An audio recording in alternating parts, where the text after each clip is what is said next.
Welcome to The Ride. Life, Work, and Wealth podcast with your host, Kris Dureau. Years ago, Kris was a firefighter and a paramedic and witnessed many people not getting another tomorrow, and it shaped who he is now as a financial strategist. Kris doesn't just help people plan for a secure tomorrow, he helps them plan for a better today. Kris lives in Burlington, Ontario, and is an investment advisor at Three Hats Financial, a trade name of Harbourfront Wealth Management, and IROC dealer. Let's get to it.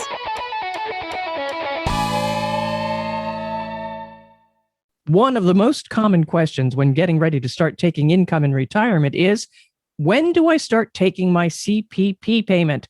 That's the Canada Pension Plan payment. In this episode, host Kris Dureau will go over some things to help you figure that out.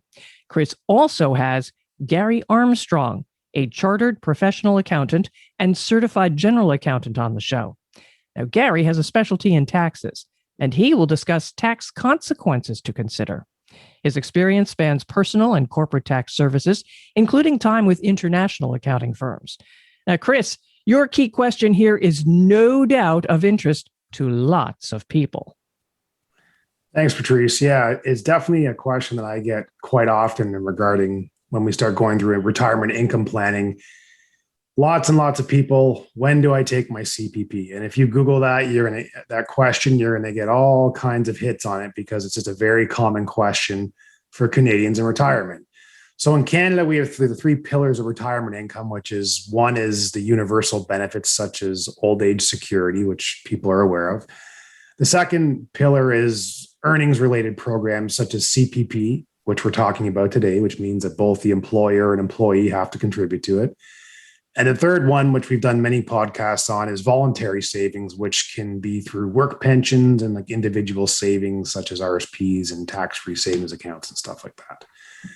So since we get asked this all the time, when is it best to take my CPP? I just wanted to go over some questions that listeners can ask themselves to give themselves a better idea on when it might be best for their situation. Many times I'll hear people say, well, my friend took it at this age or a relative took it at this age, so that's kind of why I started it then, or coworkers or whoever else. The thing is, there is no cookie cutter solution on this, and there is several factors to kind of consider before deciding on when it's the best time for you as an individual to take this. So, of course, who wouldn't want more money in their pocket today? But is that always just going to be the only thing to consider? And that's what we'll chat about. Now, we're going to go over things to consider, but we always have to just keep in mind that no one's retirement is a straight line. We've mentioned this multiple times. And that interest will change, health will change for people, personal relationships will change, and spending will change. So we hope anyways to provide some insight on how you can make the right decision when it comes to taking your CPP. So as Patrice said, today we have our in-house accountant, Gary, on the show to help us for everything is about taxes around CPP. And thanks very much, Gary, for joining us. So before we get into me asking Gary some questions, I'll just give a quick summary. Most people know what CPP is, but I'll just give a quick summary. It's basically a pension plan that you get that once you put money in, your employer matches. This is available to you as early as age 60, and you can delay it all the way up to age 70 with a bunch of incentives, which if the government gives you if you delay, and we'll touch on that. And basically in Canada, if you're making over $3,500 a year and you're over the age 18, you're already contributing to this. So CPP contributions, as I mentioned, they're split equally between the employer and the employee based on the employee's income to a maximum that's set by the federal government. And each year that changes.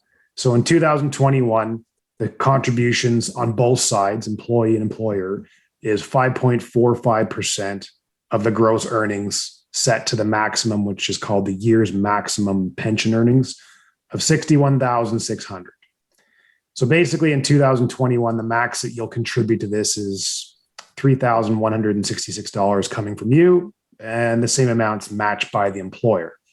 Now, if you're self-employed, you're on the hook to pay both sides.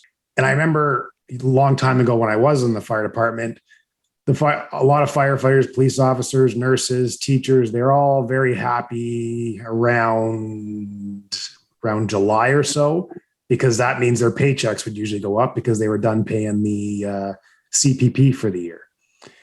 And I just remember that because then the remainder of the year that they're happy to have more disposable income. Anyway, so just quickly touch as well too, that the maximum monthly amount that you'll get at age 65 right now for 2021 is the absolute max is $1,203 per month. This goes up each year due to inflation protection, which we'll get into later. And the most important thing about that is not to just assume that you're going to get the max, because a lot of people, when they're starting to think of CPP, they just assume that they're going to get that maximum payout when they Google or look or try or have a discussion around CPP in general. They just think that, well, I've been working for such a long time and always contributing that I will get the max. But the actual average, and if you look at 2020, was $690 a month. So quite a significant difference than the max. And this isn't to scare people to think that they're only going to get the average, because that average, of course, takes in everybody. And a lot of people in that are people that have not worked full-time for 40 years and been contributing the whole time. So we kind of see people more around the $1,000 mark in that. And I just don't want people to be scared that they think they're only getting $690. But that is the average. And this is just, like I said, because not everyone's contributing the whole time. So if you've always been working and contributing, you'll be higher than the average. And the point really here is just to make sure that before you decide to start taking it, that you find out what the max is that you're getting. And we'll get into today how to figure that out. Anyways, Gary, so let's just dive in here and discuss. First thing is, I know we were going to go through just a couple things to think of, but when do you kind of start seeing the majority of people, when you're filing their tax returns and that, and you start seeing the CPP income, when do you find the majority, or what age people start taking this? Well, through my experience, I've seen majority probably take it around at 65, just because that's sort of the average when they're looking at retiring and everything else. It's been more and more common in the last sort of decade or so to seeing it sort of taken at 60 no matter what. So those are sort of the two ages that I sort of see when they're taking the CPP. What we always look at, though, is, as you know, when that question's asked, is when should they be taking it? And that's sort of where our clients who are planning ahead of time are asking us those questions and looking for us to give sort of that solution inside the accounting world and in the advisory world.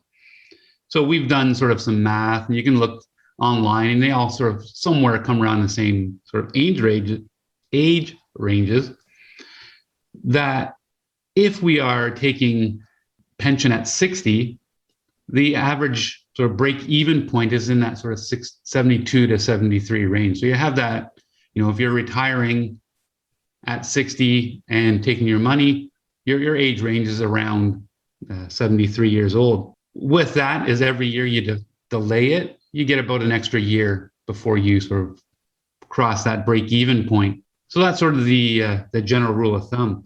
For those that don't need the money and can put the money away, with that sort of 5% growth rate, we saw that the break-even point is around 78 years old. So it's getting closer to that average lifespan in Canada, which is now closer to 82, 80 for males and 84 for females. So that's sort of getting closer when you take it at 60 and you just invest it. Yeah. So for people listening, what Gary means by the break even, because Gary and I have worked through a couple scenarios for clients in regards to this, and sometimes clients, they don't understand when we say the break even age, and what that means is, for the first scenario, Gary, when you were mentioning, so someone that starts taking it at 60 versus someone that takes it at 65, the individual that takes it at 65 is not benefiting until that individual is 73 years of age, because the individual that started at 60 was getting the money first. And that's why just where the break-even age means that individual at age 65 doesn't necessarily benefit immediately when they start taking it. It takes that individual to become 73 years of age before, okay, now he's getting more money in his pocket by waiting. That's where the break-even age, or that's what it means. And exactly, then, Chris. That break-even is essentially that person had 5 years of whatever their pension was to do something with, whether it's investing or spending. And that's what we're looking at is if you took out, let's say $8,000 a year, you have 5 years, so you have $40,000 more in your pocket. Where does that other person catch up to you who took it at 65? Yeah. And a lot, like, it's interesting how you say that you've noticed more so recently, more people over the last few years taking it earlier, because I've also seen that. I've also seen more articles written towards that. And just the consensus of a lot of people saying, well, the fears of, you know what, I'm just scared it's not going to be there. If I die, my family doesn't get anything. I just want to get the money as soon as I possibly can. But there is a lot of other factors to consider with that. And like the break-even age, what you're doing with it, if you're investing it, and quite a few other things. Now, Gary, with the tax planning side of it, what tips do you have in regards to CPP from the tax side of it? Because it is obviously 100% taxable income. Exactly. So some of the tips in CPP is, as you've sort of mentioned in those, with those break evens, but it still comes down to a personal question, because if you need that money to live on, well, then the tax planning shouldn't be the one that you're considering. I've always been told, and I always sort of tell people, don't let tax drive the cart, because if you need the money, then you need to take the money out, and whatever the tax is, the tax will be. However, for those that don't need the money or have, say, a large pension or RSP that's sort of sitting there, that's when it comes into what can we do to, tax plan around taking that RS or taking out the CPP. So I just did a brief little sort of scenario using someone with $1 million sitting in their RSP, and if they took out sort of $8,000 per year from CPP. So that's sort of round more closer, as you said, to $1,000 a month. I've seen closer to sort of $900 a month. So we're closer to the 8,000, especially when they start taking it early. It sort of drops down from that point, which as we haven't talked about is that CPP is based on taking it at 65. And when you take it out early, you actually reduce it by 0.6% per month or 7.2% per year. So if you took it 5 years early, total cost, if you're supposed to get $1,000, you're only going to get 640, because it's a 36% reduction. So when you take it early, that's where that sort of normal $1,000 a month, you're going to get closer to that $800 or $8,000 a year rather than the $14,000 a year or $12,000. So that's sort of where I sort of see a lot of the early CPPs in that $6,000 to $8,000 range on an annual basis. So that's where I sort of took my example from, is if you had $8,000 over those 5 years, if you're just in that normal middle bracket that we sort of try to plan under your OAS clawback, we take back and go, it's a 29.65% tax rate. So if you took $40,000, you're going to pay $11,860 in tax. So net in your pocket, you're going to have $28,140. Sounds really good. You're sort of coming ahead. If you had $1 million portfolio, if something was to happen to you and it becomes taxable at that point in time, you have a 53.53% tax rate. So on that same $40,000, you're going to have $21,412 in tax. So at the end of the day, you only have $18,588. So what we look at those and you go, would I rather have 28 in my pocket, or would I rather reduce potentially paying $22,000 in tax? So that's one of the ideas that we look at, is if you're in your large RSP, because it's highly taxable, if you can draw that out early, you sort of are saving yourself some estate tax down the road. That is always dependent upon, so life expectancy, because if you got the money from the government, it doesn't continue on once you pass away. So that's sort of the first sort of tip that I would suggest, is that you got to look at what you already have versus what you'd receive from CPP.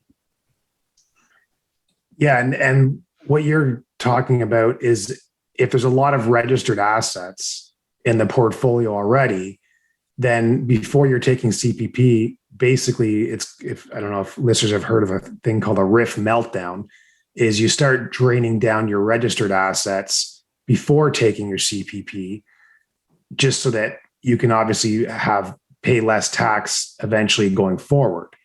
And that's what Gary's getting into. Correct, Gary? Is just draining down those registered assets before you now add a second income source to increase your tax bracket even more. Correct. That's sort of what we're looking at, because if you have that large account, that money can stay in your family. So you do want to try to get that out of that registered, because it's such highly taxable. Because the other side of that is, if you do have longevity in your genes, typically if parents live to a fairly old age, you're, not guaranteed, but it's, statistically more likely you're going to that age. And so you do receive more money from Canada Pension if you actually, what we call, wait to 65 or defer it till up to the age of 70, because you can do that as well. And that increases your actual pension by 0.7 per month, up to the point of, after 5 years, it's 42% greater. So that's sort of what we're looking at, is that you can actually increase that benefit from $1,203 a month. That can actually be increased upwards to 43%. So that's another $480 on top of that. So that puts you up almost to $1,700 a month if you deferred till 70, because you had a large other amount. So you can, increase your living expenses later in life just by having that, and decreasing your estate tax because you've taken that registered money out. And two things here I want to add. So with the registered money too, for listeners, it doesn't mean that you just take it out and spend it to deregister it. Of course you can if your lifestyle needs it. But what we do for clients is, a lot of times the RRSP meltdowns, even though they don't need it, we show the tax projections and all of that, and estate planning purposes and everything else. But then they take it and reinvest it in their tax-free savings account or non-registered account, because those accounts obviously aren't 100% taxable. And that's where those RRSP meltdowns can save a significant amount of tax going forward. The other thing, Gary, and it's good that you went over that and touched on the carrot the government dangles in front of you to get you to try and delay CPP. But what those numbers don't take into consideration is that it's also the inflation protection. So there's also inflation on top of that as well, which is also another nice thing to have, is that every year you wait, you're getting that extra amount, but you're also getting inflation protection on that as well. On average, I usually estimate somewhere around 1.2 or 1.3% that CPP grows every year. So on top of that 8.4% per year, you actually get a 1.2% increase on top of that. So it's greater than the actual 8.4% per year, just numerically, whenever you factor that all in from what you would have received to what you will be receiving.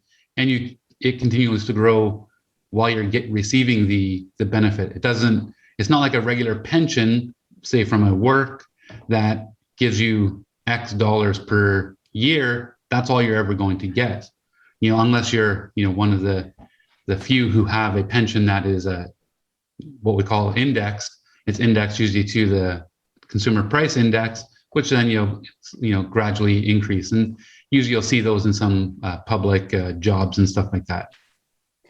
Yeah, a lot of those fortunate people that have the defined benefit pensions with inflation protection, I've noticed, or I've witnessed over the last couple of years, that some of those bigger pension plans, they're starting to actually make changes to some of the inflation protection on those defined benefit pensions, and they're not making them better. They're actually decreasing them in a way.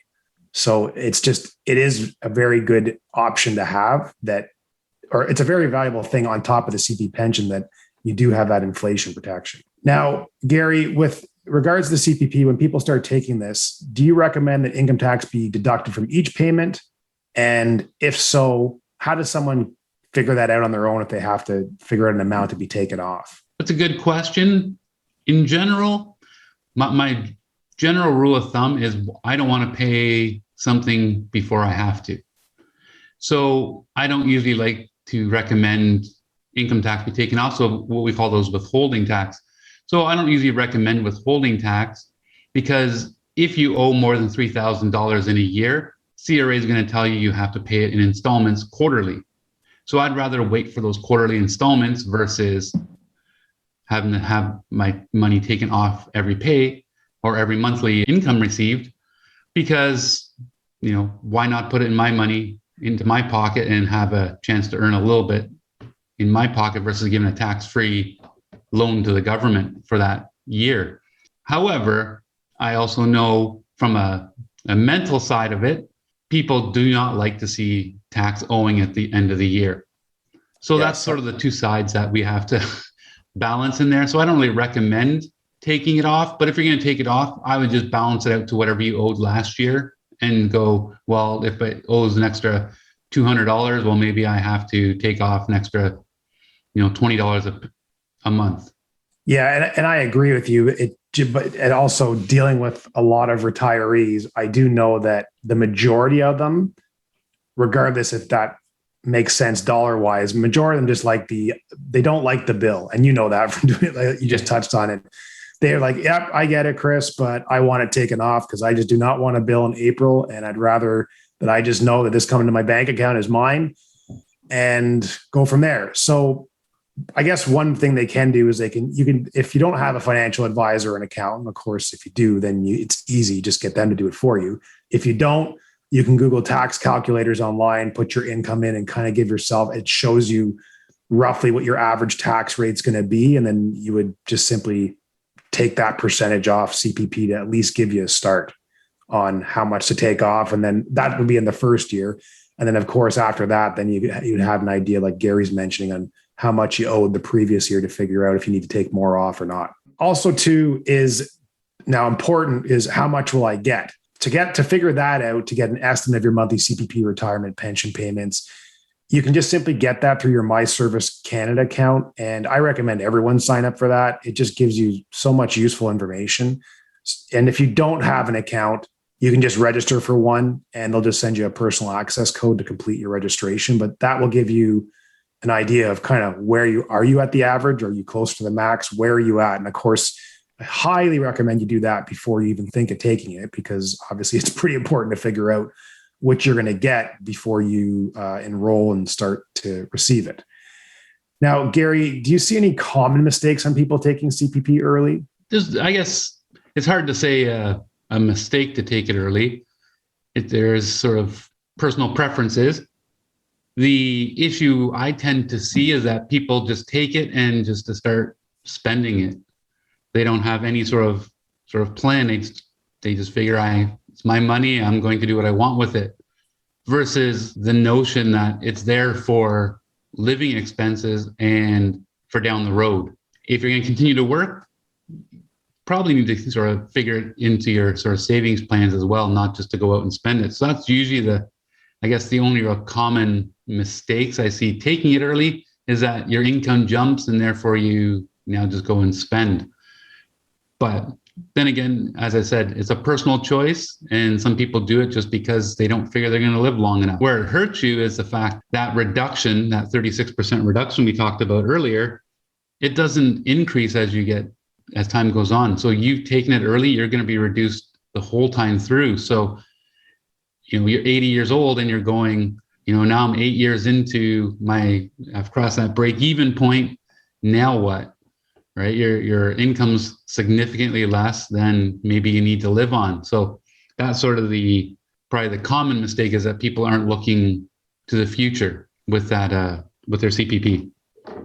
Yeah. And I've seen that where someone's still working, making a high income, and they just want to just grab it because it's a government benefit. But as you said, it doesn't make sense to just take that now and put yourself in a higher tax bracket and then just spend it. So I agree with you on that there has to be a plan around it. It's an important decision on when you are going to take this, and not just take it early because you're just like, I want my money from the government and I'm worried it's not going to be there. So basically with our clients and that, obviously we have the luxury of knowing their full situation. So it helps us make it much easier to provide them like specific advice on this. But for listeners, here's 4 general questions to kind of simplify what we've been touching on today with Gary on if you should take it or defer it. So the first question you would need to ask yourself is, do you need the cash flow at all right now? If things are tight and you need the cash flow, well, then obviously there's your answer. So a check mark for yes, if you need the cash flow now, and an X for no. So these 4 questions, there's going to be a check mark or an X, and you're going to do that on a piece of paper. So second question would be, how long do you think you will live? Now, this would make financial planners' jobs extremely easy if everyone could tell us an expiry date, but of course, nobody knows that. And it's obviously not the easiest question for some people to ask or answer. But you can look at things like your current health, family history. That will give you some clues. And I may be saying, like, how long do you think you're going to live? And you're like, well, who the heck knows that? We have some people, when we're going through this and we ask that right away, they're like, nope, I will not live. I know I'm not upset, but I know I will not be living the average age of 80, 84, 83. And they'll explain to you why, but they're convinced with whether it's history, lifestyle, a few scares, or for whatever reason, they know and that they believe that they won't live that average life expectancy. And if they feel that they're not going to make it past the age of 65 for whatever reason, that's a check mark for yes. And then you'd put an X for no if you feel that you're going to live longer than age 75. Next thing is, do you have any other pension plans that can kind of balance off your CPP? Specifically, if you have another pension plan that you're taking payments from earlier than expected, or perhaps in the case it makes more sense just to defer the CPP because you are taking those payments early. So check mark for you if you don't have another pension plan. And if you do have other income, you'd put an X that if you don't have any other pension plans. The fourth question is, for the CPP proceeds, and this is what Gary just touched on, will the CPP be spent, or is it going to be invested in a tax sheltered account? Or are they just going to sit basically in even a taxable account? So if you're going to spend it because you need it for cash flow, or you're going to reinvest it in a tax sheltered account, then that's an X. If it's just going to sit in a bank account because you don't really need it, and now that's taxable, that would be an X. And that means now, if you go back and look at your sheet, if you have more checks marks than X's, then it looks like you're taking CPP earlier, and it may be a benefit for you. And of course, I'm going to add in the disclaimer, as always, that it's best to not chance these things and speak to a financial professional. But I'm just trying to give some people some tips here in this 25-minute or so podcast, what would be best for them to kind of try and figure this out. But of course, always best to sit down with a professional and go over these important decisions. The other thing too is, I just wanted to mention before we wrap up here, is that there's going to be 2 paths here on taking CPP early or not. One is based on numbers and returns, and the other is based on lifestyle. So what I mean by that is the $1 might mean more to a young, healthy retiree in the go-go phase of retirement, as opposed to the $1 to a retiree in the very late stages of retirement and the slow go or no-go phase in retirement. In other podcasts, I've mentioned those 3 phases in retirement. I've mentioned that the first 10 years in anyone's retirement is usually the most active, with trips, hobbies, socializing, etc. And that's, of course, going to take more money usually than in the later phases. So after the go-go phase of retirement, then you'll eventually go to the slow-go phase, where it's a bit more difficult to travel, stay active, all that. And then, of course, the next phase is no-go, which I don't think I need to really explain. Not the nicest things to have to think about, but unfortunately it's reality. And our job here is to make sure that all these factors are identified so that we can help people make the best decisions. So anyways, I'm hoping that this kind of gave listeners a couple tools to start figuring out around that decision on should I or shouldn't I? And of course, any questions, as always, you can always contact us through our website at 3hatsfinancial.ca. And I would just want to thank you, Gary, very much for coming on and giving us some tax tips and looking at it from a tax perspective as well. So thanks very much for jumping on the show with us. You're very welcome. Gary Armstrong with some insight into the CPP, and Kris Dureau of 3 Hats Financial helping him out. Make sure to subscribe to or follow this podcast to get all the latest episodes. Share with friends, and please comment.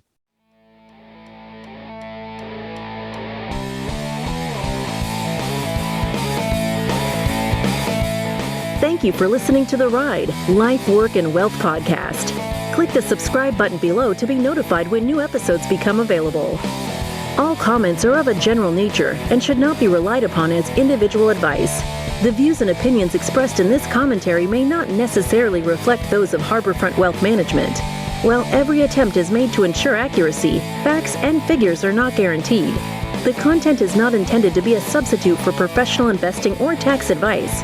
Please seek advice from your accountant regarding anything raised in the content of the podcast regarding your individual tax situation. Always seek the advice of your financial advisor or other qualified financial service provider with any questions you may have regarding your investment planning.